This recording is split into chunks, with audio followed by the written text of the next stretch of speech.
If statement आपको क्या होता है, लॉजिकल कंपैरिजन दोनों कंडीशन में इफ स्टेटमेंट जनरली कौन सा सही या ट्रू, वो लॉजिकल कंपैरिजन करके आपको बता देगा सही या फॉल्स। एंड उस हिसाब से अगर कोई चीज को सही है तो उस हिसाब से आपका कैलकुलेशन को आप ड्राइव कर सकते हैं। किस कोई इफ फॉर्मूला से आप लॉजिकली कोई भी काम एग्जीक्यूट करा सकते हैं कोई फंक्शन को। जैसे कोई इफ D9 जो है मेरा, ये है D9, सी, ये फॉर्मूला क्या डाला हुआ है, if C9 is equal to apple, true और फॉल्स। दैट एप्पल, देखिए अगर इस पे C9 is equal to apple then true और फॉल्स। दैट मींस इफ जो C9, दिस इज C9, अगर इसमें एप्पल लिखा है तो इधर में ट्रू दिखेगा। अगर ये एप्पल नहीं लिखा है, दूसरा कुछ लिखा है, सपोज मैंने मैंगो कर दिया, सो ये फॉल्स दिखाएगा। How it's coming, if C is equal to apple then true और फॉल्स। सो इधर में एप्पल था इसलिए ट्रू आ जाएगा। सेम चीज मैंने इसी फॉर्मूला को अगर इसको फिर अब खींच के नीचे डाल देता हूँ, इसमें ऑरेंज लिखा है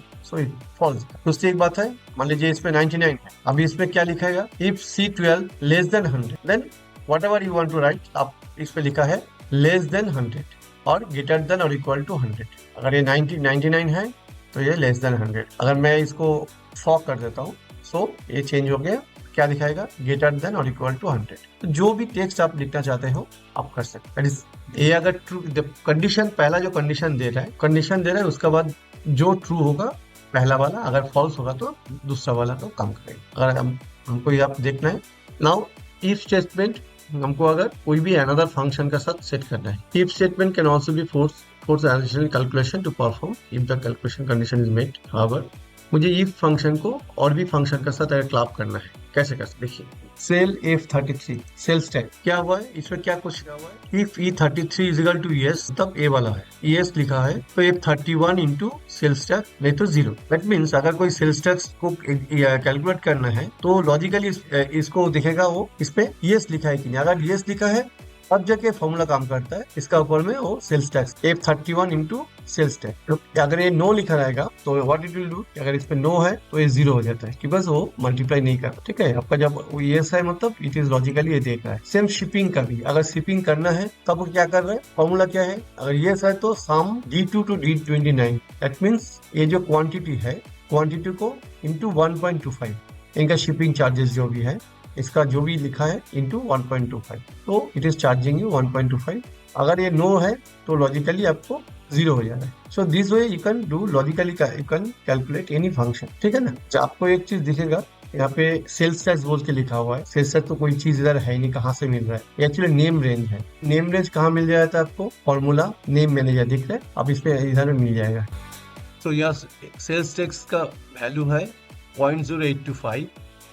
अगर मैं इसी वैल्यू को चेंज कर देता हूँ एंड इसको सेव कर देता हूँ, तो इसके बाद हम देखेंगे फॉर्मूला में जो सेल टैक्स का वैल्यू है वो नया वैल्यू से मल्टीप्लाई किया गया।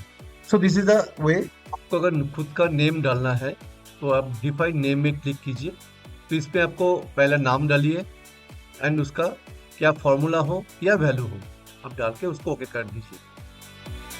Thank you so much for watching today's video. If you enjoy it and found it valuable, don't forget to give it a thumbs up and hit the subscribe button below. Your support means the world to us and it really helps our channel to grow. Also, if you want to stay updated with our latest content and connect with our community, be sure to follow us on Facebook. You can find us there even with more updates.